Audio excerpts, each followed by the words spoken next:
go! Turn it up, let's go! Welcome to Dog Pro Radio!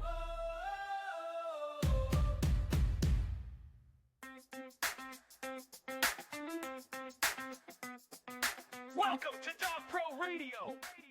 Are you overwhelmed trying to run your dog training business and market for it at the same time? Let's be honest, scaling isn't an option anymore. If you're not using Meta and Google Ads to market for your business, you have already fallen behind. And this year, it's gonna hurt more than it ever has before. Here at Unleashed Consulting, we create proven Meta and Google Ads campaigns that will help grow your business and get more clients in the door. Every day that you wait is a day that your competition is taking action. And more importantly, taking leads from your business. So if you're ready to scale, visit unleashedconsulting.com to claim your exclusive free month of marketing just for IACP members. Antonio, welcome to Dog Pro Radio.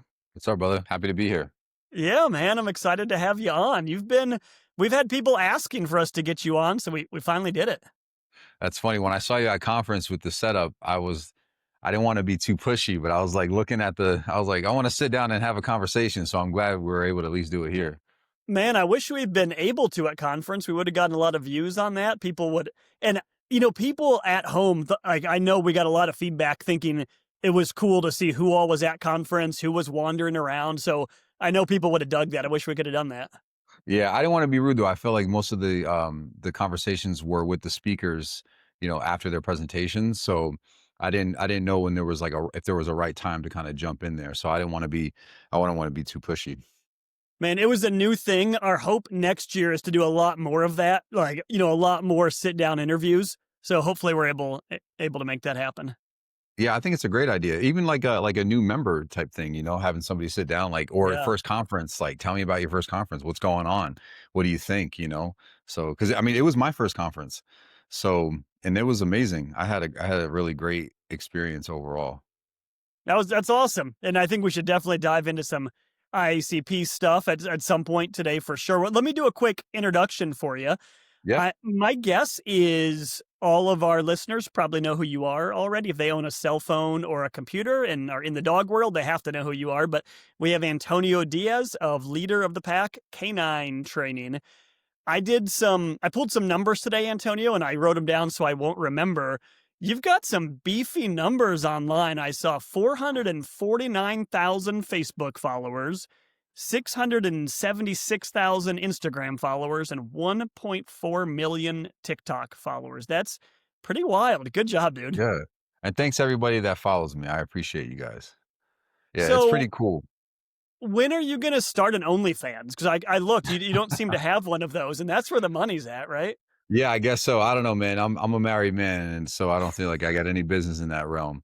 So But those numbers are wild. I knew you had a big following, but as I was adding it up, I was like, man, it's more than a couple million when you add those numbers up. That's crazy. yeah, I know it is crazy. It's crazy for me because there was a point where I was really hesitant and reluctant to start putting content out there because I knew that in the dog training world, it can be very polarizing. And so I figured I'd probably get a lot of pushback. When I was in school, one of my instructors said that you'll know that you're a really balanced trainer when you're getting heat from both sides, Yes. and I've gotten that. So I'm like, okay, that's where I want to be. When people are yelling at me like, oh, the dog needs punishment. It's like, no, he doesn't. And they're like, oh, the prong collar is abuse. Like, no, it's not. So that's how I know. But I've kind of gotten comfortable with, having opinions thrown at me. And in a lot of ways, it's kind of fueled my drive to post content. There was actually a guy on TikTok years ago that I came across his page, and he was very much like force free only. And he was demonizing training tools and balance trainers. And I actually saw him and I thought, well, I don't want to have a back and forth with this guy. Like, I'm not trying to argue with anybody.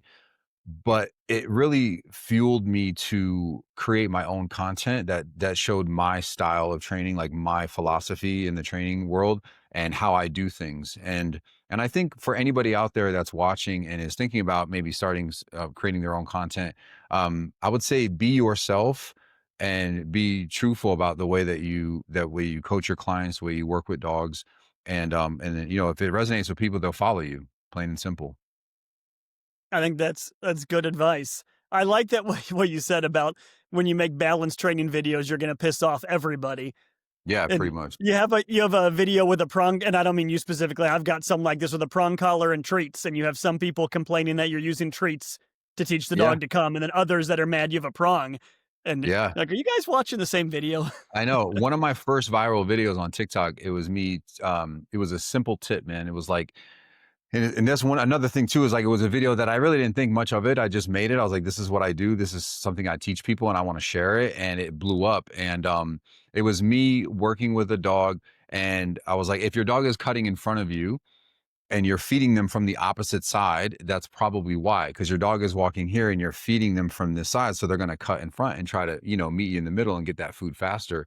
And there was a person, I don't know who they are, but they were just like, you don't need food to train a dog. And, if you're using food, they're going to be, you're bribing them and all this other nonsense. And so I just thought it was funny. I'm like, you really can't win in the dog training world, regardless of what you're trying to do.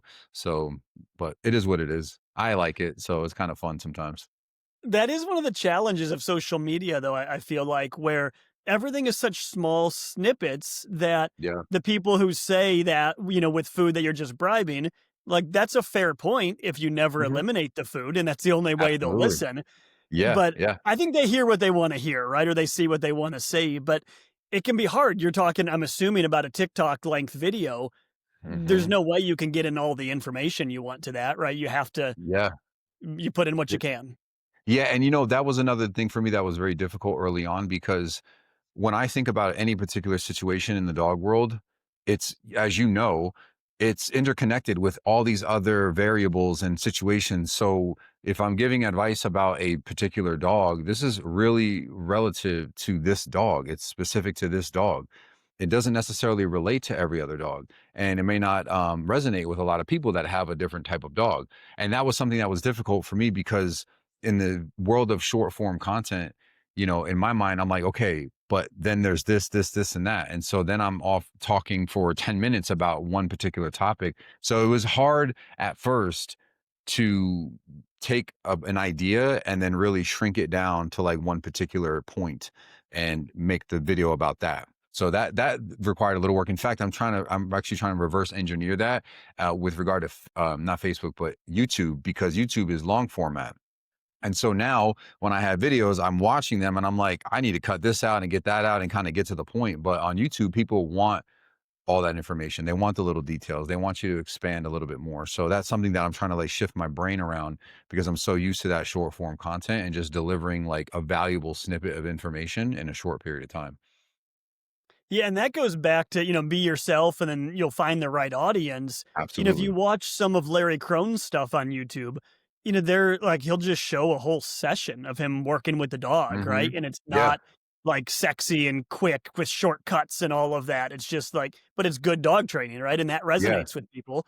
Yep. And maybe it doesn't resonate with 19-year-olds, but it resonates with someone because he's got a huge Yeah. following and people love it.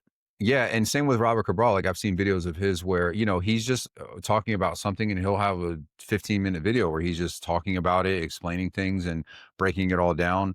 And it's kind of hard, I would say, for some of those people that, and including myself to a degree, because you're wanting to create content that's valuable and you also want to be seen. And so there's this I would say difficulty and something that I've worked through where a lot of times I'll make content and I'm not necessarily expecting for it. It's the goal isn't for it to go viral. It's just to give information. And I think it's important for anybody out there that's wanting to make content not to be so caught up in how many views you get or anything like that, because ultimately for me I try to be grounded in the goal of helping at least one person.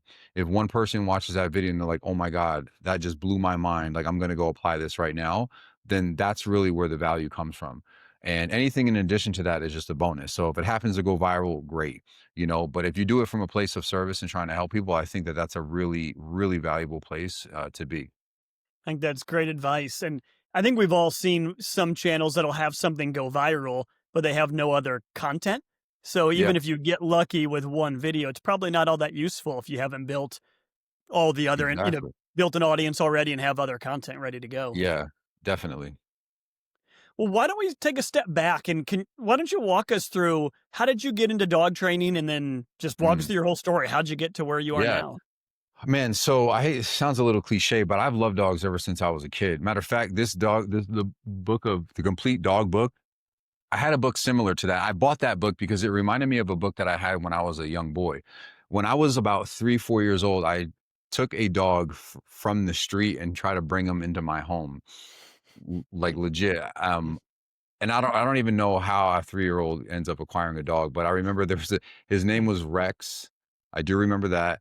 Um, when I was a boy, man, I loved dogs. There was a dog, a German Shepherd, like 2 houses down. His name was Poncho. Have you ever seen The Sandlot? He Sure. was he was my version of the dog from Sandlot, right? Like all the neighborhood kids were afraid of him. He got out one time, and I just remember like looking at this dog, and I just stared at him, and he just walked away from me, and it was incredible. And yeah, I have all these memories of dogs when I was a young kid, and I loved dogs and I wanted a dog so bad.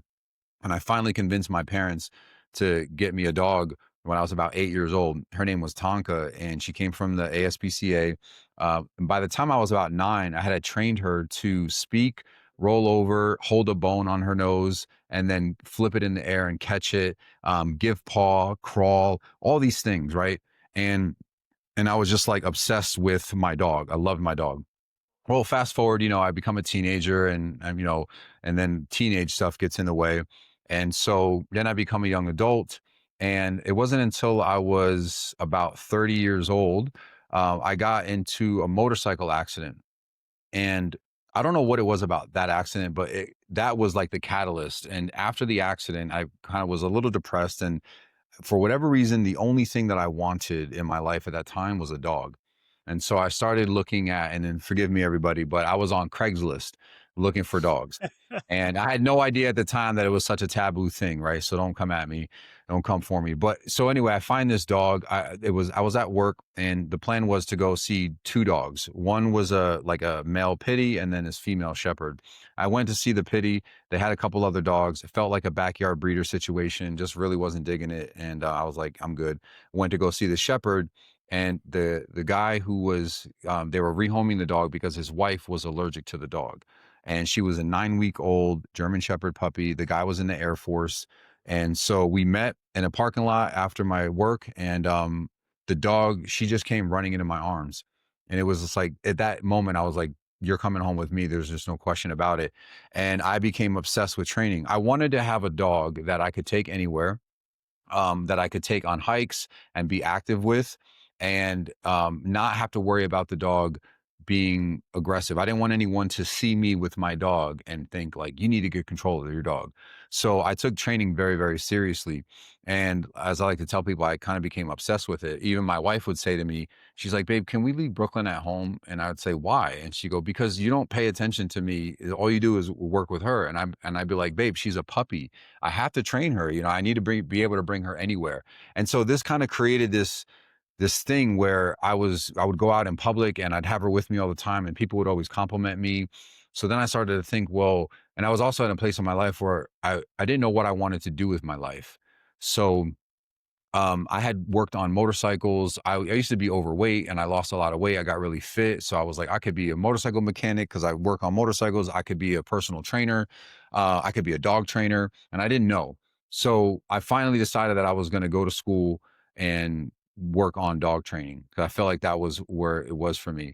And I was right. So I was the kind of person where I didn't want to, because I trained my own dog, to just be the guy who's like, oh, I'm a dog trainer, so you need to take advice from me. I'm a We bit all of a know some of those perfectionist. people. Yeah, and I didn't want to be that guy. But there was one pivotal moment for me that made me realize that I needed to go to school. And it was, I was at the park with my shepherd, throwing her frisbee as I normally would, doing some, minor obedience stuff.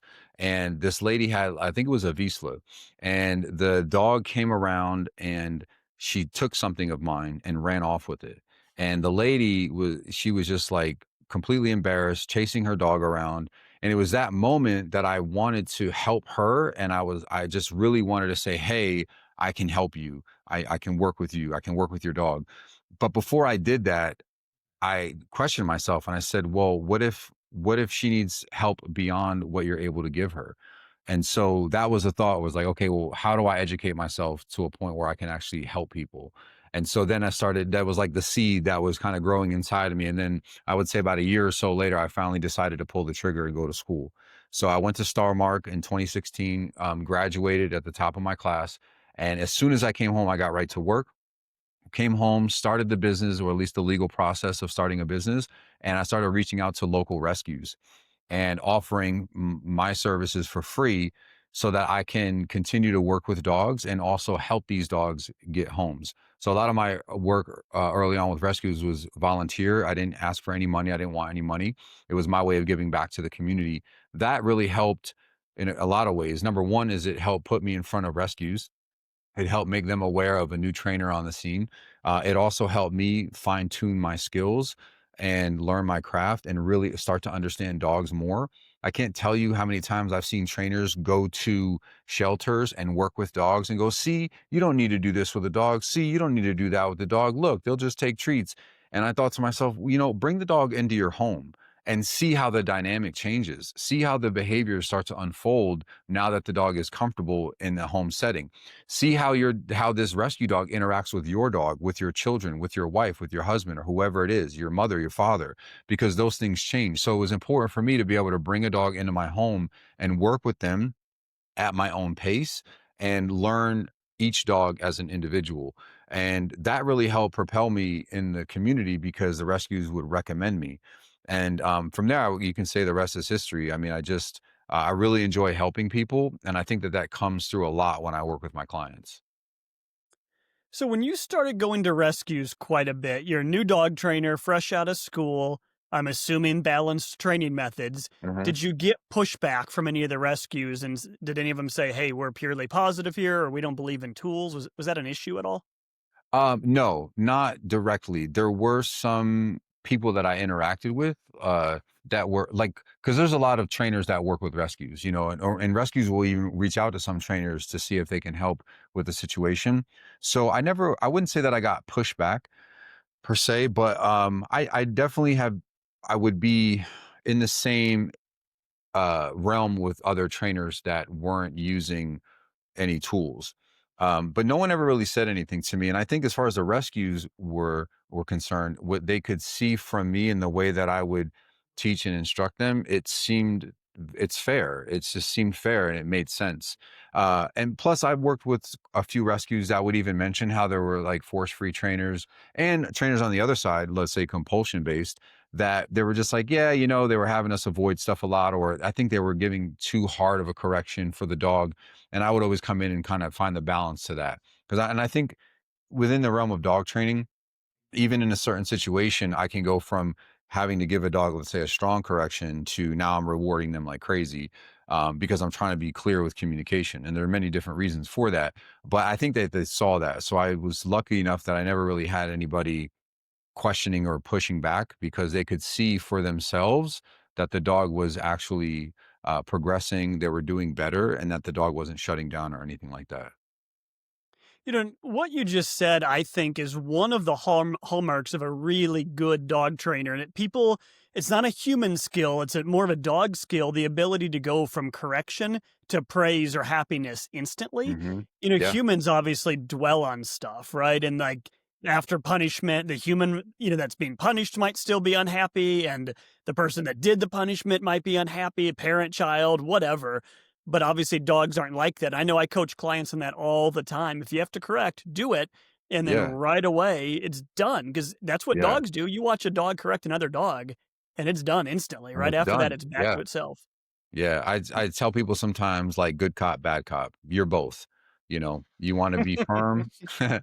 but then you want to, it's like, hey, well, it's all good. I'm not mad at you. And it's important too. And I think that's something that I've found very valuable to help people with because when they have to correct their dog, a lot of times it's out of frustration, which is Hmm. understandable, but it's important to not dwell in that frustration and be in that state of frustration. So if you're able to give a correction without emotion, I usually tell people pour the emotion into the positive reinforcement side because that's really where we want it. We want that emotional component. We want happiness. We want joy. We want excitement in most cases, right? When we're rewarding. And then the punishment, though, should be without emotion, should be very cut and dry. Like, Hmm. not mad at you, no hard feelings, but can't do that. Let's take a quick second to talk about the National Canine School for Dog Trainers. They have been a proud sponsor and a supporter of the IACP for over 20 years now. National Canine is in Columbus, Ohio, and they offer professional certifications and education for dog trainers. Since 1981, over 2,500 people have completed in person instruction and received their certification at the National Canine School for Dog Trainers. National Canine graduates have created businesses in all 50 states and in more than 50 countries and territories around the world. We invite you to explore what National Canine has to offer. Please visit www.nk9.com for more information. Back to the show. People do seem to struggle with that, and I think it's some people seem much more comfortable with punishment or correction, and others feel much more comfortable with praise. And it's Yeah, hard to get that balance, right? Of it being able is. to correct and with no emotion and then immediately praise the hell out of them and get them back to your heel side, or especially leash reactivity. I don't know Mhm. exactly, what you're coaching clients on, but we're going to redirect, we're going to break the focus, and then we've got to switch instantly into praise and talking to them. Yeah.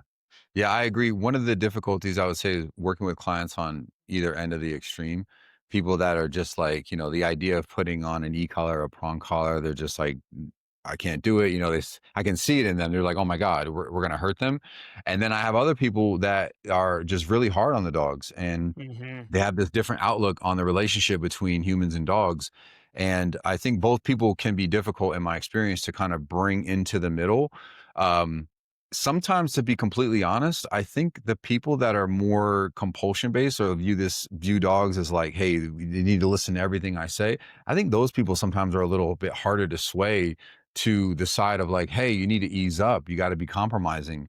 You have to, look at it from the dog's perspective. This isn't happening because they're just being an asshole. They're nervous or something like that. So sometimes it's harder to get through to those people, especially because there might be a lot of frustration built within them and in their relationship with their dog. So they're just kind of they've had it up to here, so to speak, and I have to come in and go, hey, we need to take a step back. But I think I found a really good way to communicate with people and at least show them, like, let me show you, and you can see with your own eyes how we can start to get your dog to turn around, whether it's with using more praise, being a little gentler with them, a little compromising, or being a little bit more firm and saying, hey, you need to stop being pushy. There's a boundary here. And that's the biggest part of our job, right? Is Yeah. coaching I love it, clients. And man. It's my favorite it's, part, to be honest. well, The that was dog stuff actually going is to be easy. my next question was, what's your favorite part of being a dog trainer? So, Yeah, I would say my first the most favorite thing for me is really seeing people get it. Like seeing the light switch, seeing them see their dog succeed and understanding that process and going, I see what I've been doing wrong. I know what I need to do now. I love that. Matter of fact, we just finished up our 3-day workshop yesterday, and a handful of my clients, came up to me after the workshop and they're just like, I can't believe that my dog is doing this in 3 days. And I'm like, I know, but the job's not done yet, but we're just getting started. But it's just, that's such a great feeling. And it just always makes me get a little emotional because I feel it's like a reminder that I am where I'm supposed to be in my life and doing what I'm supposed to do with my time in my life here. And then the other thing is just seeing dogs learn, like watching them get it, watching them figure it out. I've had a lot of dogs that have come into my care through rescues over the years. And even my wife will say, she's like, I can't believe this is the same dog. I'm like, I know, it's great, right? To see them, you like shut down and nervous and afraid of everything to being confident and curious and going up to things or people and investigating. And then dogs that are just completely out of control, settling down and learning to be more calm and not so anxious. Like that's the other thing for me that really makes what I do very enjoyable.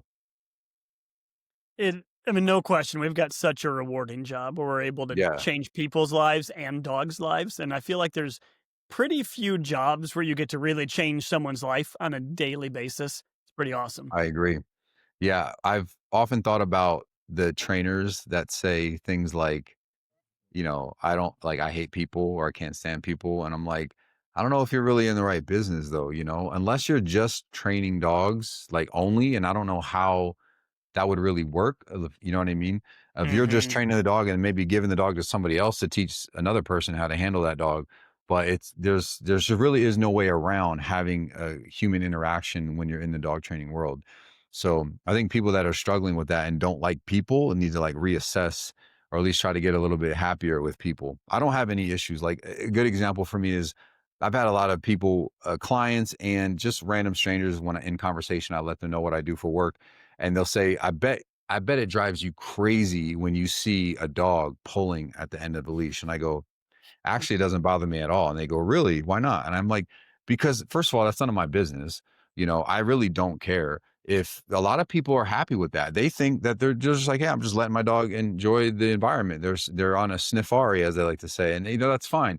I tell people it's not a problem for me unless it's a problem for you and you want my help, then I'll make it my problem. But other than that, I really don't care. As long as your dog isn't out of control to the point where they're running up on me and my dogs, I don't really care. So I say to each their own, whatever makes you happy. If you don't like your situation and you want help and you reach out to me, I will gladly make it my problem for you. I think probably all young dog trainers or newer dog trainers have experienced that, right? Trying to offer help to Yes. someone who doesn't want it is Yeah. that's going to go nowhere. Yeah. And honestly, I get it because I honestly, here's an example. I could not stand when I would see people like dressing up their dogs or like walking their dogs in strollers. Or I remember the first time I went to someone's house, a client's house, and they had potty pads out. I was like, internally, I'm like, but I have changed a lot because first of all, I met a client who they had their dog trained on potty pads. It was a little Yorkie. And so I said to them, I was like, hey, what's up with the potty pads? Are you trying to get rid of those? And I'm trying to like push him to get rid of them. And they're like, well, actually, we travel a lot. And so we train her to go to the bathroom on the potty pads because sometimes we don't really have access to outside. We might be in a hotel room, like all the way at the top floor. It's just convenient. And I said, okay, I can understand that. And then, I had a client that had to put their dog in a stroller because of health issues, and so I started to reflect back on times that I was judgmental of people that were walking their dog in a stroller. Like, oh my God, look at them. They're humanizing their dog, you know? And now I look at them like, who cares? Who cares? If I walk around, it's just like anything else, man. If you're just looking at everything in life and you're just mad about it, then what kind of person are you going to be, let alone what kind of trainer are you going to be in your profession? So I genuinely do not care. If your goal is to get your dog out of a stroller, I'd like to help you. If you don't want to use potty pads and you need my help, I'd like to help you. I think that's probably really good advice for a lot of newer trainers to hear. And something, the way I frame it is if it's not a quality of life issue for your dog, I Yes. really could care less. And Same. an example would be if someone refuses to walk their dog and get them outside, I will tell them like that, this is not a fair life for the dog. It just Agreed. isn't. Yeah. You wanna use potty pads and, like, I shouldn't say never, I rarely recommend it, but Yeah. if I was Agreed. in a Same. client's house, if they're not talking to me about potty training and I saw potty pads, it wouldn't even be on my radar to discuss. There's Yeah. so many other more important things to focus on.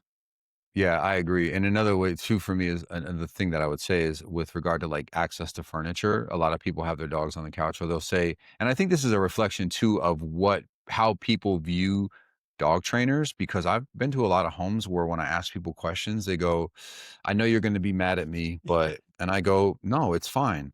It's not a big deal. And I always tell them like, listen, I'm not black and white. Like, oh, I never do this and never do that. I think that usually there's going to be some room for an exception somewhere. Right. And not everything is very black and white. I think quality of life is black and white though. We need to be we need to get the dogs out and, give them some structure and things like that. But I tell people all the time, like, look, if it's not a problem for your dog to be on the couch and there's no aggression issues, there's no issues in the relationship or anything like that, resource guarding, then I really don't have a problem with it. If you want your dog on the couch, that's fine. Right. But if it's a problem and that needs to be a part of the equation, removing that access, then I'll let you know. So how have you evolved over the years? So on that exact point, so I started training in 2006, and I can pretty much guarantee the first 5 years of my career, I would have told everybody, do not let your dog on the couch. Stop them when they jump up. Here's how we do it. It would have been I know it was on my list of like, this is something we shouldn't allow. Yeah. And I've evolved over the years. I could, like you said, as long as there's no aggression, I could care less if your dog is on the couch, but that was definitely an evolution. Yeah. Whether it's that topic or something else, how have you evolved over the years? What are some big changes you've seen? Well, I think in terms of like how I've evolved, I think the answer to that would be that I genuinely have listened to my clients and their needs and try to be empathetic and put myself in their shoes and understand that like a good way to put it is, you as a client do not need to live your life with your dog the way that I live my life with my dog. And I think that's a really important thing to especially early on. Like if you're a young dog trainer, or even if you're older and you're just getting into dog training, just think about that. Like, people do not need to live their lives with their dogs the way that you live your life with your dog, right? And that, to me, that was really important to understand that early on. And a good example of that was, I'll never forget the first time that this became a thought in my mind. I had an older client. They had a young puppy, a German Shepherd, and the dog was just out of control. And we were going over sit stays, and the dog goes into a sit, and then she laid down. And the wife asked me, she goes, "Is that okay?" And I was like, "No, we asked for a sit. We need a sit, not a down." And the husband says, "Hold on a second. I'll be honest with you." He goes, "I'm just happy that she's not moving. The fact that she lays down, I don't give a crap." And I said to him, "Fair enough."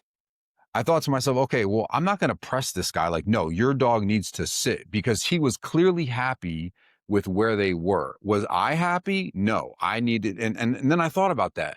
So I literally had to reflect on it. I think to myself, okay, well, how come I'm bothered by that? Why do I need the dog to sit when I say sit and not down? And the answer to that was because I'm the professional. I can't have my dog lay down when I ask for a sit, right? So it would look bad if I walk around and I tell my dog sit and they're laying down. Everyone's going to look at me like, this guy's a joke, right? He's supposed to be a professional, but yet his dog isn't even doing what he asked. So that was where I was coming from. Now I had to look at the client and go, well, where are they coming from? They're just happy to have their dog calmer and just laying down and relaxing. So if the dog ends up drifting into a down when we ask for a sit, and so that became a new way that I started to teach, and I would offer compromising to people. And I think that was something that how I evolved was I became more compromising to the individual client based on what they needed and what they were looking for, and I think that that's really important for people to see. What does success look like to your client? What does that feel like to them? It doesn't have to be, because I work with a lot of dogs and clients where I'm like, I think the dog could be doing a lot better, but the owner's happy. And that's really what matters. So, and I would say, don't lose sleep over that stuff. I did. I would early on. I was like, oh my God, they didn't do this, they didn't do that. And it's like, it's okay. They're sleeping fine. So I would never, while I love to pour a lot into what I do, I've also learned to not burn myself out by pouring in more than the actual client is with their own dog. And I know that can be hard for people, because we see dogs with a lot of potential and they're with clients that they're just not really helping the dog reach that potential. But I also think it's important to not berate those people. I know a lot of trainers that do that, and they'll just like, you don't deserve this dog. And I never use language like that. I might tell them like, hey, I really think it would be better for your dog if you could do this and do that. And here's why. Because of breed issues, genetics, things like that. They need this, they need that. I just found it, and that's another thing. Communication is another way that I've evolved, where I've made it it's so important to me to be able to really deliver what I'm trying to say. And I want people to know what I mean when I say it. And I think that clarity is something that I've really worked hard on having with my clients. It's important. Like, here's a good example. If I say to somebody, hey, make sure that you keep your dog separated when they eat so that way they don't fight. I might follow up with that and saying, not to say that you would allow that to happen. So I don't want to make statements that seem accusatory. right? I'm not accusing you of anything, but I want to cover all angles. So I'm going to give you an example of what I'm going to make sure that you don't do, not to imply that you would do that. So that's another thing for me. Because a lot of times, again, I've heard so many stories about clients that are just, they feel like trainers just speak down to them. They feel like trainers treated them like they were stupid. So the client interaction and relationship between me and the client is very important. And that's just another way that I've evolved. My second client, I had a really bad experience with them because I was like so direct. Like it's one thing to be direct, but I was like kind of rude. I was like arguing with them about their dog. And I remember we did 4 sessions. We were supposed to do more. They emailed me. They were like, we don't want to work with you anymore. And internally, I was like, good. I don't really want to work with you either. But I had to really stop and think about that for a second and go, okay, so every time you disagree with somebody, are you going to argue with them? And what does that look like for your career? So I've learned how to navigate through those difficult situations with the right language and the ability to make people, to prevent them from feeling defensive and go, look, this is why I think you should do this, without being like, you need to do this now, otherwise you're a terrible dog owner. I just don't agree with that. I could have been that way, but that was part of my evolution. Yeah, you've got to pick your battles for sure. And it's something you learn through time without a doubt. And that's part of the journey of being a dog trainer. Yeah, definitely.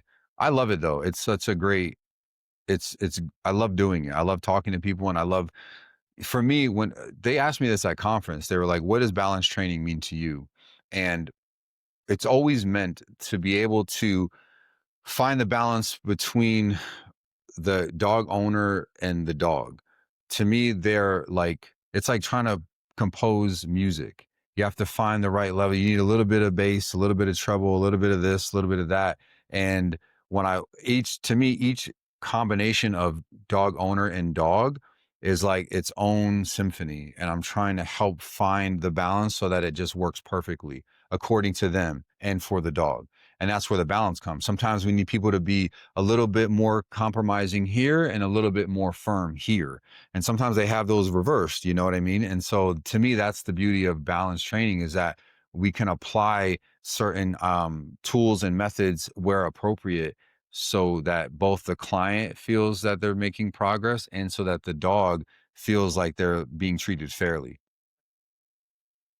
That's a good definition of balanced training. I struggled with that term for years and have never really loved it, but finally adopted it because everyone uses it, right? Yeah, I know what you Clients mean. now use it, other trainers do. Yep. And for years, people would say, like, are you a balanced trainer? And I'd say, no, here's what I am. And I'd give a description of what they considered a balanced trainer.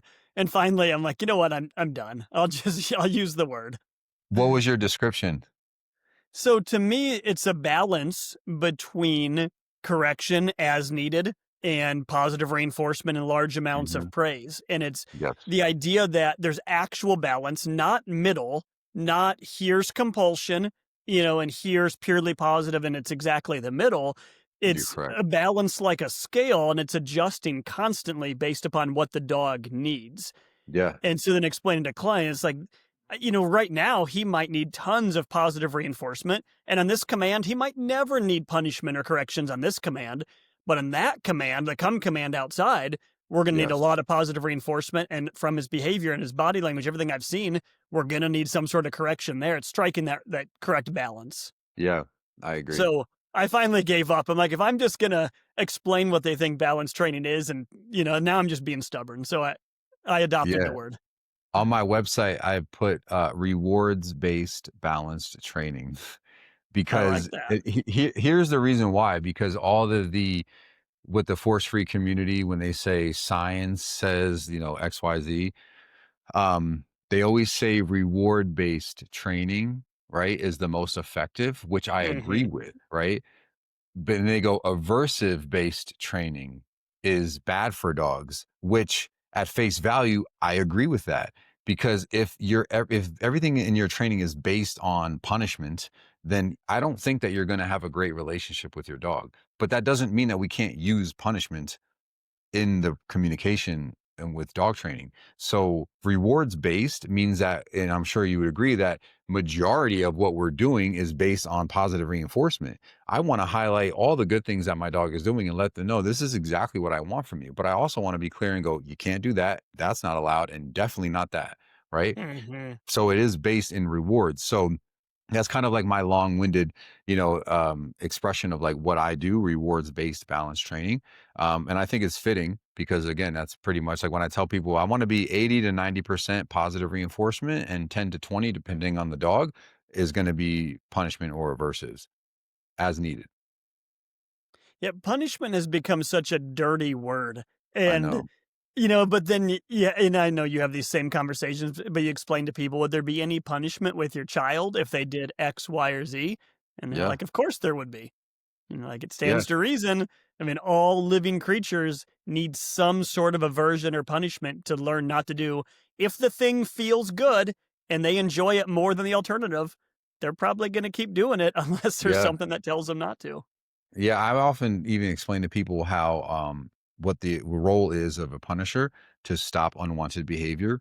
And while that's pretty cut and dry, it doesn't always apply or work that way. However, I give them the example like, "Hey, have you ever like yelled at your dog to stop doing something?" And they go, "Yeah." And I say, "That's a punishment." That's the only difference is like it's on a scale. A punisher can be like soft and kind of guiding, or it can be really extreme and very harsh. So it just depends on how you're using it. So a lot of people punish their dogs all the time. The dogs just don't care because this punishment is not strong enough. It's not meaningful. Hmm. Or even worse, they live their life in a state of punishment, basically, right? The person's Agreed. always angry, dog's Correct. always stressed out, and Yep. they're afraid of a tool, but they're using anger all day, Yeah. every day, which is Oh, way yeah, I've worse than seen any that tool. too, yeah. I've seen that, and I'd say to them, "Look, I'd rather you have the dog on a prong collar and give him one meaningful correction than freaking yell at him the whole time that you're on a walk Hmm. or whatever that's going on." So, yeah, totally agree. So you mentioned you were doing a seminar over the last A few days. workshop. What was it on? Mhm. Or a workshop? Yeah, What was it on? leash reactivity. So I mean, here in Vegas, after like the pandemic, we used to do pack walks and it was great. But then the pandemic happened and nobody brought their dogs outside anymore. Nobody went outside. And so we started to see that we were getting all these reactive dogs in our pack walks. And it was becoming honestly like a liability. And my wife was really the one like leading the pack walks as I was doing training, and she was just like, it's just really, it's overwhelming. And I don't really know if I'm comfortable dealing with a lot of these dogs because of how reactive they are. Because if one dog starts reacting, then they all become reactive. And then it just becomes this crazy thing. And luckily, we never had any issues with any of the dogs. And we wanted to keep it that way. And I said to her, I was like, instead of pack walks, why don't we do group classes and teach people how to walk their dogs and work with their reactive dogs? And that's kind of where this idea came from. And so it's evolved a little bit over time since we started doing it. But the reactive workshop it's a sort of intensive 3-day workshop where we meet in a public place and I address reactivity head on, much like I do most issues in dog training. I don't within reason, meaning I'm not going to put unnecessary pressure on a dog that shouldn't be in a situation. And I make sure I make that language very clear and people sign up for the class. Like, for example, a dog that is shutting down and, trying to run away from the environment and seek shelter is not a dog that I would welcome into the class, or I don't think they would be fitting for that class.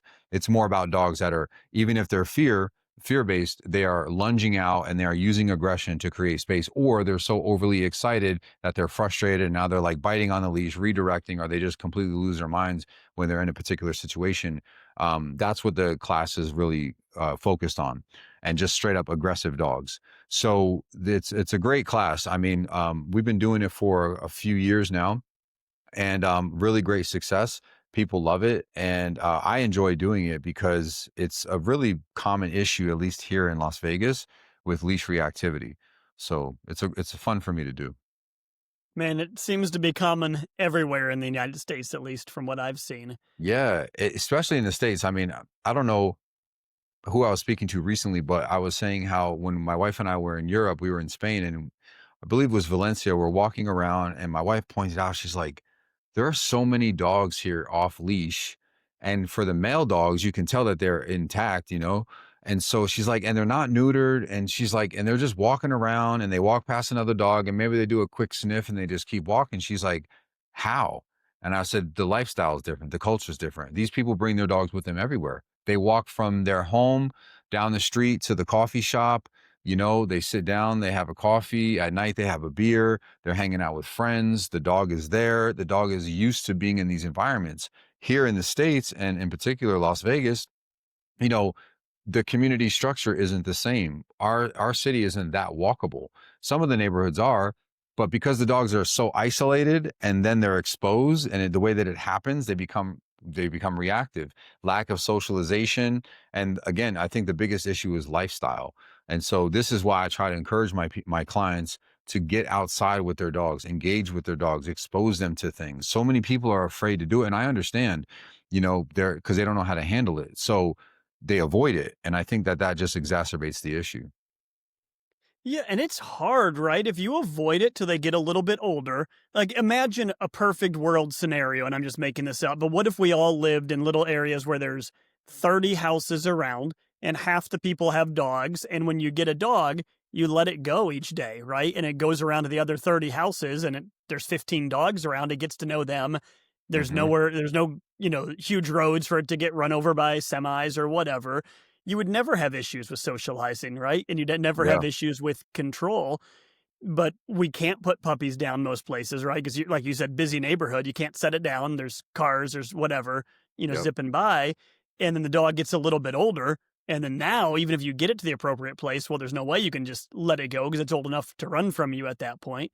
yeah, And maybe it's not social. And I feel like people just miss that window, they right? do. Of puppies are easy. I mean, in the sense of they average puppy likes everybody and everything, but Yeah, you I miss that agree. window, it And becomes tough. that, and I would say too, some people overdo it with socialization by bringing their dog to a dog park, for example. And now all their dog learns is that other dogs equals play, play, play, right? Hyper Mhm. excitement and nonstop excitement, nonstop play, and to the point of exhaustion. And I've coined the term um, see a dog, smell a dog syndrome. And I made it up, so it's not like an official, term. But basically what it means is that the dog is so used to running up to any dog that they see, and they can smell them, right, and and meet them at a dog park. That now, when the person walks their dog on the street and the dog is attached to a leash, what they're experiencing, while they call it aggression, it's really frustration. The dog Mhm. is pissed because they can't get to the other dog because they're so used to having their way. It's like having an entitled child who every time you bring them to the candy store, you let them run around and grab whatever they want and they can have as much as they want. And then you're walking down in another area and they're not allowed there and you tell them no and they lose their mind. Same kind of concept. So I think with socialization, you have either not enough or you have too much of it where the dog is just exposed so much that that's what they expect. Every time they go out of the house, it's they're looking for dogs because they're ready to go. And the same thing with people. Every person that they saw, it was like, oh my God, the puppy, oh my God. And then the next thing you know, every time they see people, they're just getting all worked up. They're barking, they're lunging, and people are like, oh my God, I think they want to kill him. But then when they meet him, they're happy. And I go, yeah, that's because they're frustrated.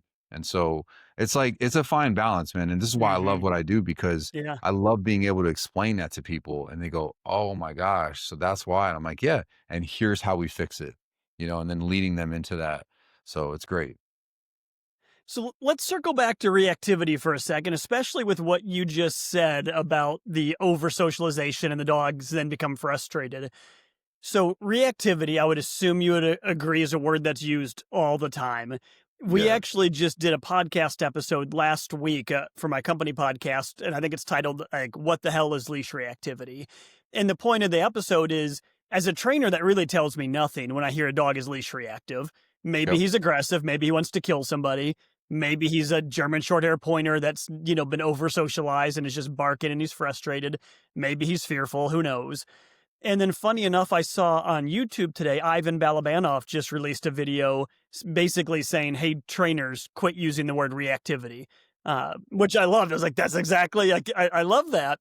I don't think it's going to work. Like Yeah. people, I'm the not word is gonna sorry, so, Ivan. I'm still gonna use it. I'm still well, gonna use it. it's so ingrained, right? Yeah. But It's an it's, umbrella term for it me. is. And to me, and so I'm just teeing up, it's a long winded question for you, but it means so many things, right? So many things to so many different people. So to you, what does leash reactivity mean? If I were to say to you, I just saw a leash reactive dog today, what does that mean to you? So I would say, well, it's an umbrella term that could mean a lot of things. So in general, if you say to me, I saw a leash reactive dog, I would imagine a dog that is not under the owner's physical control, lashing out, lunging, barking, biting the leash, spinning around, jumping on top of the owner. And so in my mind, I know when I hear leash reactivity, I think to myself, okay, is it forward aggression? Like the dog is actually trying to hurt somebody? Are they fearful and using, reactivity or lunging and barking and aggressive behaviors to create space? Are they frustrated? Right. And so those would be, I would say, the main 3 points that come into my mind. So I would want to ask more about, especially so when I conduct any evaluations, that's what I'm trying to find out. Where is this coming from and what's actually happening? So I understand too, like in the dog training world, that word gets thrown around a lot. And I've had people that join my class and they're like, oh, my dog's reactive. And, I'm like, well, they're not though. Like they let out a couple of barks here and there, and it's not that bad at all. So, with that said, yeah, it's definitely an umbrella term. I think it needs whenever it's used, especially in a fact finding situation, we just need more information. But then again, I would say, because I saw a video of somebody recently, and that was kind of like a debate I was seeing in the comments. It's like aggression and reactivity and all this stuff, and they all kind of get convoluted. Um, and I think this is where just conversation needs to be had, specifically with the owners. Like, what is the dog doing specifically, right? What are the actions? Because, like I said, the reactivity is just kind of a blanket term that we use to describe out of control, potentially aggressive, dog. But I like the word reactive because that's kind of what's happening. They're reacting to something, and that could look very different in depending on what's happening. To me, the word, when I first started hearing it, it felt like a replacement for leash aggressive. And so in Mm, my mind, when I first started hearing leash reactive dog, I thought, okay, this is just a prettier, less mean sounding word for leash aggressive. And then I yeah, started see dogs would come to me with, like, I don't want to say a diagnosis because they hadn't seen a behaviorist, but like they would come to me and say, my dog's leash reactive. Can you help me? And I would take that as, okay, the dog's aggressive, and then yeah, meet him. I'm like, this dog's super nice. Like, what are you talking yeah, about? exactly. He's just wild. He just needs to learn not to pull. And if we do that, the barking's going to stop and you're home free. Like, this is going to be Yeah, easy. And so I think that's been my struggle with it, that in my brain, I always saw it as something different than what it is. Like you're considering it an umbrella term for anything that's basically excitable on leash, right? And that's how yeah, I and think it how the can, majority of people use it. yeah, and also like just it popped in my mind, like it could be a resource guarding issue with like the dog is reactive to people that approach the owner and when they have the dog because the dog is resource guarding them. So it's like to me, I don't mind the word. I just know. So I have this vision like in my mind where I see just an out of control dog, potentially aggressive. But this is where I think a conversation needs to be had, or at least an evaluation where you see the dog and you figure out what's going on. I don't Hmm. mind using the word reactive personally. I think like I said, I look at it as an umbrella term because no different than, for example, look at the word aggression, right? How many different forms of aggression are there in dog behavior? There's many. I can think of at least five, right? So we have all these different styles of aggression. And then in that sense, aggression can also be used as an umbrella term because yes, the dog is aggressive, but then we need to know why are they aggressive? Is it provoked? Is it unprovoked? Is it territorial? Is it resource guarding? Is it frustration? So, like, what's happening? Is it redirected aggression? So, it's like there's a lot to be said when we're talking about behaviors and labeling things. Same thing with balanced. I think that's kind of an umbrella term. It is, yeah. It's like, so yeah, I don't mind the word though. It's not going away. I can't imagine. No, it's not. I mean, it's too ingrained in everybody. So, I guess back to reactivity, and I'm thinking now, maybe a month ago, you had a video you posted and I commented on it. It was like, I want to say it was like a pit or something staring at like a squirrel, and you were showing the owners how to Oh like yeah. break its reactivity. So I commented on there something about how people need to be able to recognize body language and get them at what I would call like the targeting or loading phase Hmm. long before they blow up. And some douchebag in the comments like tried to like rip me apart, and it was like, this is just prey drive. You guys like you don't know what you're talking about, and like just ludicrous stuff. Yeah, yeah. And I was like, I mean, it didn't bother me. I don't care. But I was like blown away that you think trying to address something at the loading or targeting phase is a bad thing. Like I couldn't even wrap my head around what their beef was with my comment. But this is a long winded way of saying, how much time do you spend on that kind of conversation with reactive dog owners or people who have a fearful dog? How much time do you spend on body language and understanding what the animal's showing them?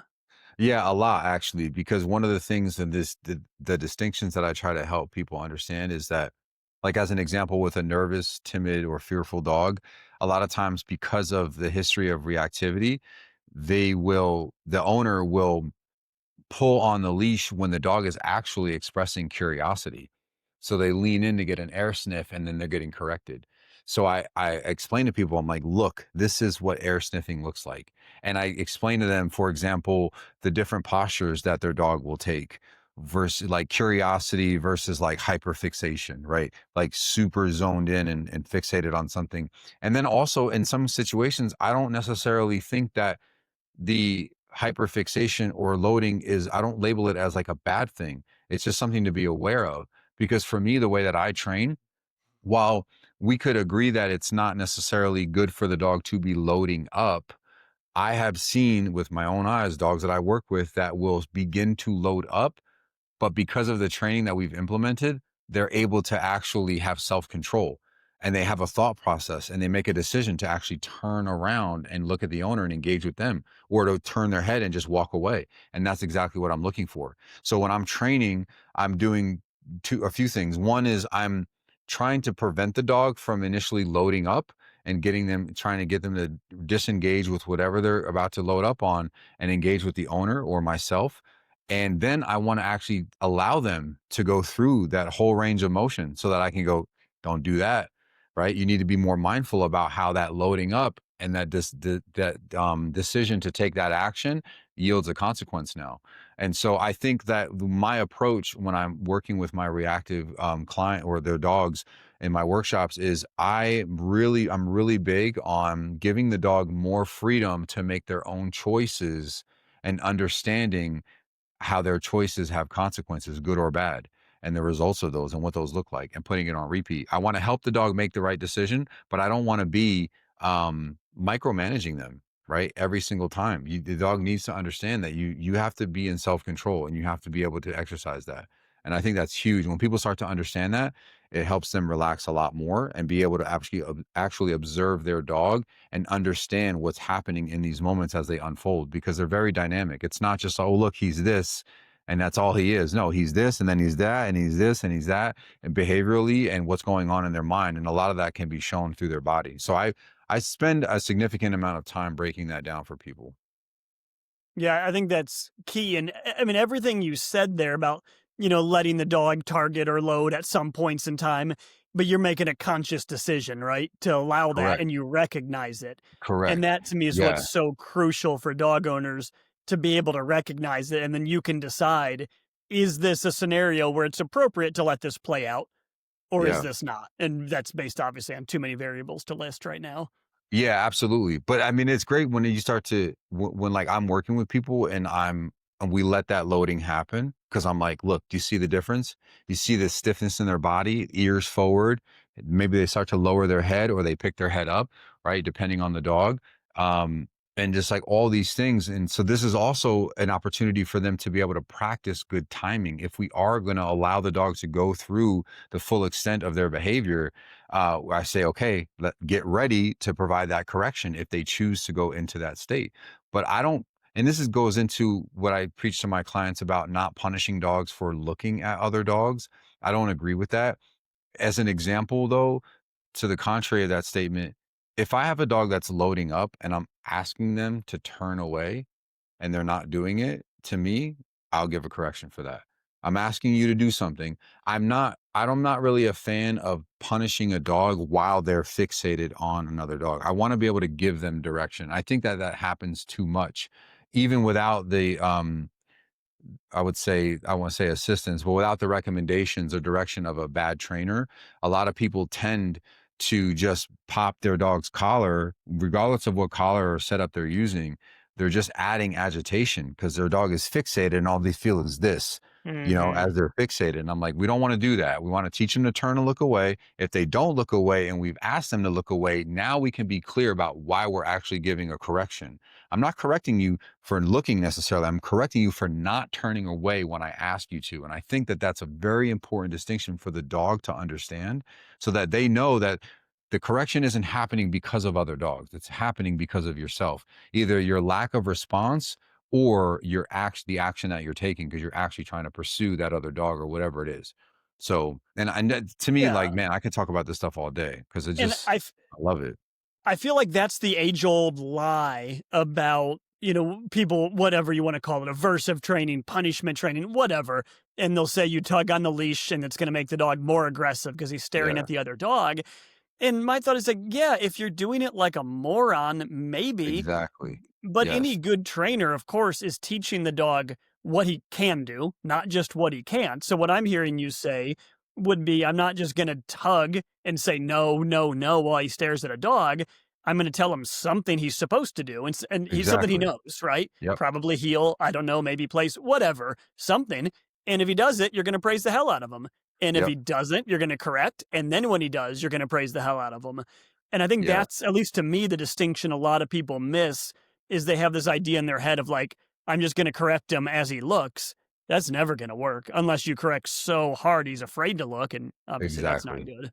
Yeah, I agree. And a lot of times for me, when I do these reactive workshops, I'm not focused on obedience pretty much at all. And this is what to my point earlier about giving the dog more freedom. The way that I like to explain it is like this: the dog can be doing 1,000 things that are fine, right? You can sniff the ground, you can look at the air, you can look at a bird, you can look at me, you can lay down, whatever. You can do 1,000 things. But the one thing you can't do is react. You can't lunge, bark, and try to go after something. And so I fold obedience into the workshop, but the priority is teaching the dog the consequences of their actions and how all we're trying to do with the dog is have a good time, right? Have fun. I love it when you look at me. If you do know some obedience, absolutely, I'm going to reward that. You can sit, you can down, blah, blah, blah. But I've also seen where I work with clients and they've been with other trainers, and these trainers were like, hyper focused on obedience. And in my experience, that also creates another problem where if you focus on obedience with a reactive dog, you're bringing them out into public, they're reactive, and because they're reactive, they're also going to be disobedient. So now they're being punished for not sitting, not downing, not healing, not this, not that, and reactivity. So then from the dog's perspective, they go out in public and they're just getting pounded for all these things, right? Well, what are they actually learning? And that's my question. And this is why when I have a lot of people that I've worked with other trainers come to my class, they're just like, I've never had anybody explain it to me this way. And that's again, like just something I love to be able to do is provide clarity, because it's not to say that I'll never correct a dog for not healing that was reactive or that is reactive. Sure. But I make sure that the dog has a complete understanding of why they were originally corrected for their reactivity. The fact that they're not healing and they're being corrected for that now is a part of the equation. But early on, I don't care about obedience. I don't need obedience. I need the dog to understand how their behaviors have consequences, good or bad. And that's the main important thing that I focus on early on in the workshop. And it's 3 days, you said? Yep. Okay. A lot to cover in 3 days.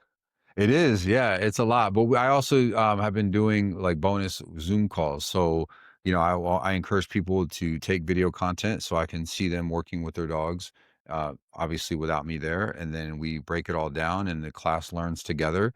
So we get to cover all the dogs and, address any questions or issues. But a lot of people are They do really well, and I love it. Just it's really cool to see and to be able to be somebody who leads that and leads people into this understanding and the success that they see with their dogs. Yeah, and I mean that topic is so all encompassing because if you can't walk your dog without it being fun, I mean, unless you live in the country in a massive property, Yeah, life is going to suck for you it and the does. dog. I can't Yeah, imagine. that and like man, so many people have just expressed to me and confided in me like how upset they are. Their neighbors see them coming and pull away. They're embarrassed. They can't bring their dog anywhere. Sometimes they can't have, in some cases with reactivity in the house, they can't even have friends or family over. So it's a lot for people. And I try to be really understanding of that, and I think that's just another component for me. It's what I do is just like being empathetic to people and going, hey, look, I totally understand where you're coming from. I can only imagine what it feels like to walk your dog down the street and have everybody in your neighborhood avoid you because of the behavior that your dog has. So, and that's like, and I get it. So, and that's the other thing is just coaching people through that kind of stuff. You know what I mean? Like, cause it's more, Hmm. I'm sure you realize, man, like, for a lot of people, their dog is their life. It's or if it's not their whole life, it's a big part of their life. And so it can be really upsetting and very disruptive to your family lifestyle and all that when you have a dog that is out of control, reactive, aggressive, or any of those things. Yeah, and especially living in town, right, where Yeah. you can't hide from it. It's front and center all day, every Yeah. day. Yeah. That's a lot for people. All right, why don't we pivot a little bit? So you'd mentioned the IACP conference. People loved seeing you there, and it sounds like you had That was a great. good time. I mean, let's just talk IACP. So tell me, why are you an IACP member? What do you like about the group? So before I answer that, I just want to say, kind of preface and say, I was a member back in like 2019. I was a member for about 2 years, and then my membership expired, and I just never really felt the need to reinstate the membership. Um, that changed because so I met Heather Beck last year at another conference that her and I both spoke at, and she was saying to me, she's like, "Listen," because I was like, "Man, this is so much fun!" Like I have never, apart from being in school when I went to Star Mark, I hadn't been in a room with so many dog trainers since then. It was just I kind of did my own thing, kept my head down, and just did my own thing. So being at the conference where I met Heather was great. And then she's like, "Listen, if you like this conference," she's like, "you have to come to the IACP." And I was just like, "Okay, cool." And then I was planning on going, and then I was like, I don't know if I'm going to go. And I saw her again in April, and she's like, "You better go to the conference." She's like, "You need to go to the conference." She's like, "Please, just go." And she's like, "Trust me." So I'm like, "All right, fine, I'll go." So I go. Cold weather should not stop you or your dogs from staying active and enjoying daily outside time. Aurora, the most trusted heated apparel brand in the US, has been the #1 heated apparel choice for dog trainers and owners for a decade. You can face those chilly walks while staying toasty with Aurora's battery heated jackets, vests, and gloves. Aurora even has a heated vest made especially for dogs. Visit Ororo.com, that's ORORO.com,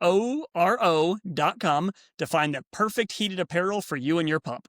Use code IACP to get 15% off your new heated gear. I'll be honest, man. It was like it was such an incredible experience. I think one of the biggest things for me was just seeing like the camaraderie between trainers, everybody sharing ideas, even though those ideas may not perfectly align. Everyone's getting along, and there's like no judgment. Seeing all the dogs there at the conference, like it's a dog training conference, and to see dogs there just made it that much more enjoyable and real too, because you got real dog trainers that are actually there with their dogs, and it was just like well behaved dogs left and right. It was such a great thing. And then the other thing for me was when after the conference, I went to the board meeting that you guys had and sat in the general meeting, and I really enjoyed hearing the vision and the mission for the IACP and like what they stand for. And I was just like, you know what? I think I want to become a member again because I want to be a part of a community that has similar visions that I have, which is like educating people, keeping the balanced training or the at least the use of training tools in the dog training world and not demonizing them and defending them and the ethical use of them and the proper use of them. And even though that might kind of, that might people's opinions of that might be a little bit different throughout the members. I just, again, I think is we all have the same idea and that we want to be able to train dogs, help people and use training tools that are effective and fair to the dog. And that really resonated with me. So I think the community and the vision of the IACP were the two main things that really pushed me to become a member again. That's awesome. And it's very similar things for me that attract me to the IACP. And of course, you rejoined, came to conference, and now you're our newest board member, I which know it's crazy. people listening may or may not know that. It depends on if they spend any time on the IACP Facebook page, but Yeah. everyone is very excited. When we did the interview, and it was very much everyone in favor of you being on the board, and excited to have you as part of the team. Yeah. I was really excited about that.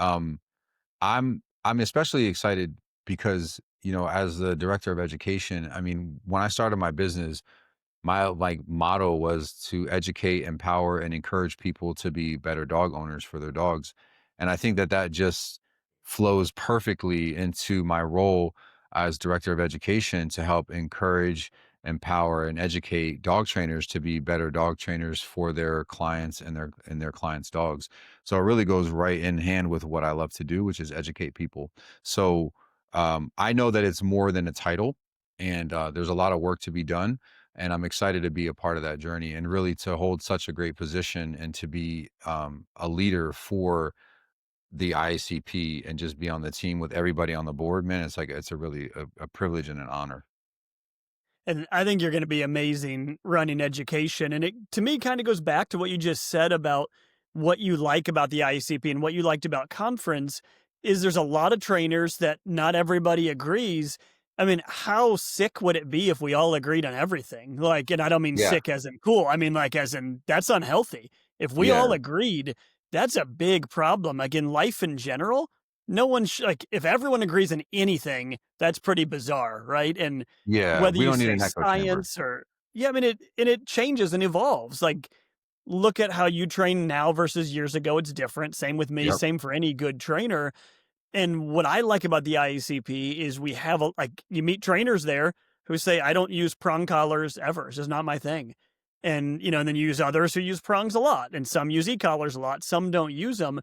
But being able to learn, well, how do you do it with that, that thing around the nose? Tell me more. Yeah, Or how yeah. do you do it with whatever? And that's how we get better, right? Is by learning from each other. I completely agree. And it's funny because when I talked to other trainers, and they asked me like, for example, what books do you recommend? Pretty much all the books I have are force-free books written by force-free trainers. And they're always surprised to hear that. And they're like, why? And I say, because I think it's important to understand. So you have this group of people that are so adamant about saying that, hey, dogs don't need any punishment. So I would like to know, what do you do then? If you don't use any aversive tools, what do you do? And it's important for me to be educated on both sides.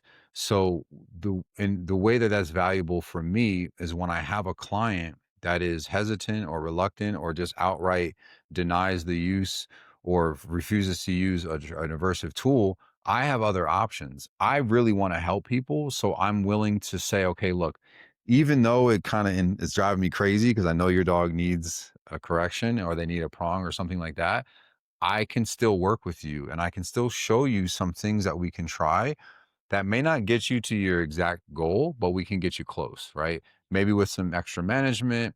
And then the other thing is that a lot of times when I present people with that or we start working in that realm, they go, can we try that prong collar? And I go, absolutely. And Hmm. now we're just going to fold the prong collar use into everything that we've done because a lot of that stuff still applies. But now we have a more clear way of communicating with your dog not to do that behavior. And so it just allows me to be truly balanced. So I love, and again, I agree with you. Like we shouldn't be in this echo chamber of like everybody disagreeing. It's important to have ideas and express ideas and not agree on everything, because I think that that's where we can truly learn from one another. If we're all just yes men and we're all just agreeing, then no one's ever going to progress. No one's ever going to get Hmm. better. So I think it's important to be able to challenge each other's ideas. And I even tell my clients that, even in the workshops and even other trainers that have reached out to me to shadow me, I'm very clear about, listen, if you've heard something different and that goes and what I'm saying speaks against that, let me know, because I want to know about that. And I want to be able to at least hear your side and go, you know what, there is some truth to that. Or I'll be able to explain to you why what you've heard may be true, but doesn't apply to your dog. So I encourage people that, and I always tell them, listen, I'm not so great and so grand as a trainer that you can't question what I'm doing. I try to make a point to explain the why and the how very clearly, especially the why. But I'm certainly not opposed to somebody saying, hey, you said this earlier and now you said that, and it seems like they contradict. Why is that? And I can explain to you very clearly why in one situation we'd apply it this way, and in another situation we would apply it that way. So yeah, I think it's super important to be able to be open to all all all the conversations about dog training. Yeah, and we're, at least in my opinion, the only group that actually is open. And I know we got some pushback from Michael Shikashio speaking this year. Some people Yeah. were unhappy. Now, no one at conference, everyone who watched him loved it and seemed really happy. But some people have pushed back and said, hey, he's purely positive. He shouldn't be there. And my thought is, and some of their pushback is he doesn't have videos showing enough success with aggressive dogs. So his methods probably don't work. My thought is, it's crazy. He has a big following. People seem to really like him. You hear him speak, he's very well spoken. Hear the guy out. And if you hear some stuff and you think, you know what, I should be trying some of that. And if you try it and it doesn't work, then you throw it away and you don't use it. Yeah. But if you watch someone, you should be able to learn something from them. And, Michael, to his credit, he came and he was at conference the entire time, right? And he Yeah. listened to literally every single speaker. He didn't Yeah. come in, try to I don't know, convince people of his message and then disappear. He was there for like 5 days Yeah. and listened to literally everything. And to me, I think we're the only group that would bring somebody in that is, stated fairly, has opposition to Hmm. a lot that we believe in, but we're open enough to say, hey, we can learn something from this guy. Even if we don't agree a 90%, there's going to be a Yeah. 10% or 15, whatever, that we can learn from. I agree. And I think it's important to have people like that in the members and, as speakers, because it's just, look, we got to have these conversations. Because again, I think that from my perspective, I've worked with a lot of dogs, and there have been dogs that I did not really apply any type of punishment or aversive techniques or training to. They just didn't need it. They needed a much softer approach. They needed time and patience and a lot of positive reinforcement. So I don't think that, and I know for me too, like when I make content, because to be honest, like I have a lot, and we spoke about this earlier, like I have content, kind of making fun of like the force free. And I'll say this now, and I'll probably repeat it in the future. I don't have a problem with force-free trainers as a whole. I have a problem with the ones that are so outspoken and speak so ignorantly about balanced training. And the ones that they know that there is a place for punishment and aversive training, but yet they speak lies and act like that there is no place. Those are the ones I have a problem with, because I have had several force-free trainers in the Las Vegas area that have sent me clients because they know that punishment does have a role in training, but they don't want to be the ones to do it. And I respect that. If you're a trainer and you're like, I just don't want to have to put a prong on a dog, but go to that guy because he knows how to use them and he's willing to use them. I respect that. Right. And I would say that I even respect force free, trainers that don't know yet, that they're just kind of been bombarded with the information that's out there. And so they truly believe that punishment doesn't play a role, but they just don't know yet. It's the trainer, and those I would say, like educate yourself, but the ones that know, but yet continue to scream from the rooftops, those are the ones that if I make a video, ragging on force free trainers, it's them. Those are the ones, and those are the ones that I'll say very clearly I have zero respect for. And yeah, and I would even love to have debates with them because I feel like they're full of crap, and I would love to call them out on it.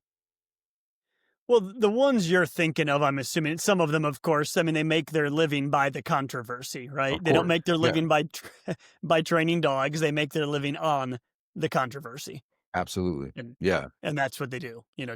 Target someone like yourself, create, get people agitated, mobilize their base, and count the checks as the views come in. yeah, yeah. I guess yeah, pretty much.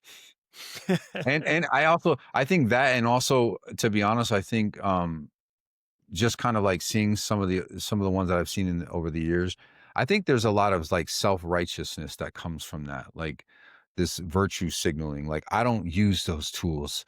I'm better than. It's like, no, you're full of crap because you know that they would work, but you just find it much more self-rewarding to announce yourself as a force-free advocate and that you would never do this or never do that. Therefore, you are better than those who do use those things.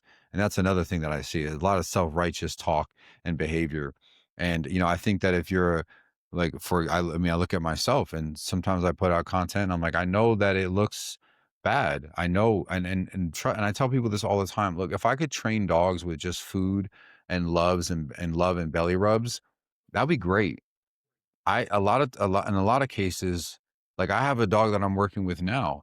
And it's like, man, he'll work for food, right? But if I don't have food, he's like, I don't want to do it. And I'm like, dude, you have to do it. I need you. If I call you back to me, I need you to come back to me. Right. I can't have food in my hand all the time. And I need you to understand that. And I was just having a conversation with my mother earlier. I was like, I hate the fact that I have to put pressure on this dog because I know he knows it, but he doesn't want to do it. When he just gets in this, like, I don't want to do it. And he just like, I'll call him and he'll just turn around and walk away. But if he knows I have food on me, he'll come to me.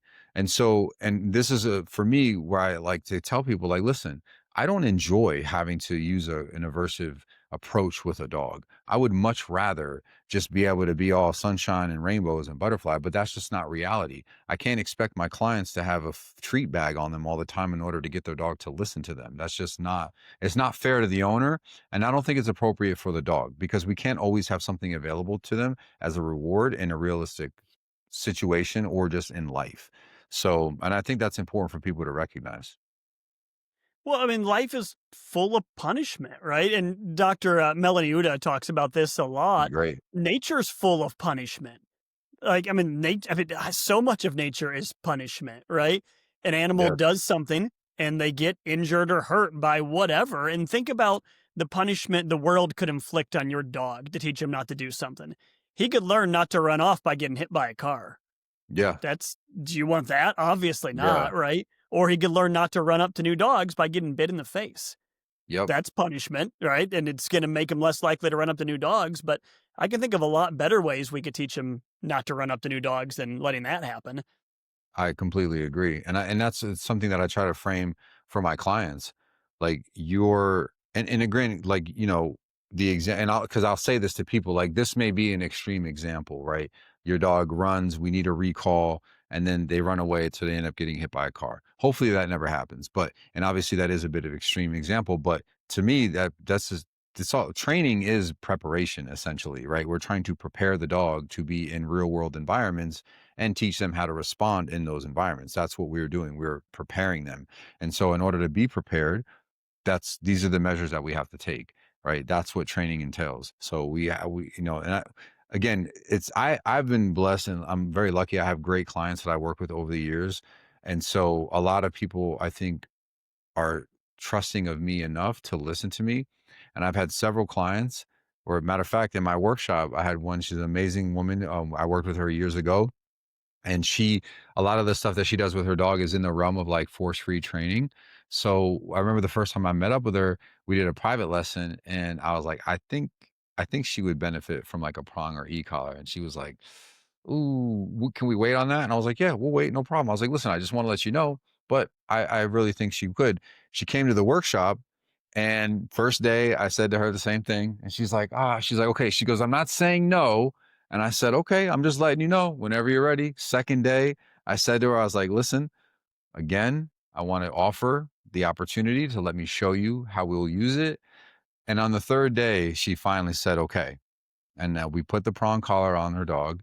And at the end of the class, she was like, I'm so mad that I didn't do this on the first day. And I said, listen, I don't want to tell you I told you so because I don't care about that. I said, but either way, I'm glad and I'm grateful that you allowed me the opportunity to show you and that you trusted me enough to show you. And it means a lot to me, you know? So, rather than harp on the fact that the dog could have had the prong collar on for 3 days, now, you know, and now if you need any help from me moving forward, we can work within the right scope for the dog.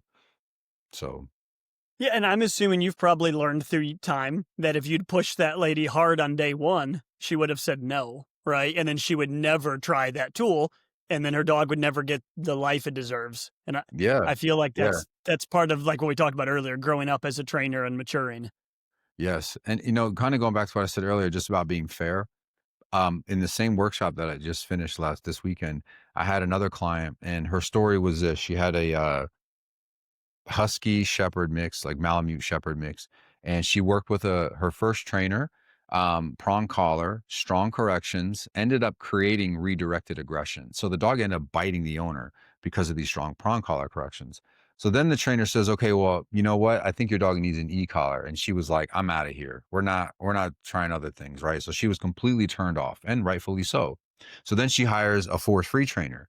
And the recommendation of that trainer was basically to avoid triggers and other dogs. So she comes to my workshop, and I said to her, I was like, I said, I know your previous experience with this trainer. It was like very negative, the first one, and they had recommended an e-collar, and that's when you were done. I said, I do think your dog needs an e-collar. If you would allow me to show you how I'll use it, you can make an informed decision. And that's the biggest thing. I want people to be able to make an informed decision, where you need to see how it's going to be applied. You need to see the response of your dog, and you need to ask yourself, are you able to do those things? Are you able to follow through on that? And how do you feel about that? And maybe you don't really enjoy it, but you can see how it's actually creating a better life for your dog, right? Because now you can get out more and enjoy things with them. And then, so she was open to it. We put the e-collar on the dog, and she was blown away. She's like, I can't believe how well he's responding. I'm like, I know. And then we were doing walking exercises by the third day. And I said, I think he needs a prong collar. And I said, and I know you had a bad experience. I said, but please let me show you how to properly use a prong collar. We put the collar on the dog. We started walking him. It was beautiful. Dog's not stressed. Dog's not overreacting. No redirected aggression. And she was amazed. And like, that is, to me, like, to your question earlier, what do I love? It's that. It's to be able to lead people to this understanding and take them from where they're afraid of a tool, even if it's been misused by other trainers, and show them this is how you properly use it. And this is how you can have a fair, balanced relationship with your dog and communicate with them fairly and in proportion to what they need. And it's just like, man, I could talk about this stuff all day because I really do enjoy like just helping people and educating them. It brings me a lot of joy. Well, there's no shortage of potential clients out there, so you'll have Seriously. you'll have work for decades to come. Yeah. Thank God. So on that note, Antonio, anything new coming up that you're working on? Anything you want people to be aware of? Yeah, I have a puppy online course that yeah, it's been it's like months in the making. But we're getting that going. I'm going to be doing something new is like pack walks, but little bit different than what we were doing in the past. So in the past, we would go drive and pick up dogs and go walk them. But this is going to be like uh, client focused pack walks. So all of the clients that have been in our board and train program and clients in our reactive workshops, we're going to be doing probably be limited to a certain amount of people. We haven't put a number on that yet, but we're going to just maybe like once a month, just kind of like getting together and talking dogs and walking the dogs together and just helping people to be more consistent with getting their dogs out and exposing them and working with them. So I think it'll help keep people in the training mindset, because if they have something to look forward to and they want to come to the walk, they're likely going to want to make sure that their dog is well behaved, and they don't want to be and not to say that their dog wasn't, that they're not welcome, Yeah. but a little incentive for them to keep things going. So we're going to be doing that, especially now with the weather cooling down, and just trying to line up some more workshops and get more online courses going. This has been something that for me, to be honest with everybody watching, I have a lot of ideas for online courses. My biggest issue is taking all the ideas and organizing it into a program. So, because I have a lot of content that I want to share with everybody for like reactive dogs, loose leash walking, things like that. So be on the lookout for more online courses coming out, because it's been really beneficial for me. Even the one that I have now, it's been very helpful for a lot of people in the past couple of years that I've had it. So definitely plan on making more of those, and hopefully one day soon, a school. So I've been mentoring a couple trainers, and so I'm going to be doing a lot of more mentorship programs up in the upcoming year. So really looking forward to that. That's awesome. Well, good luck in all of those endeavors. Thank you, man. I appreciate you. All right. Thanks for tuning in, everybody.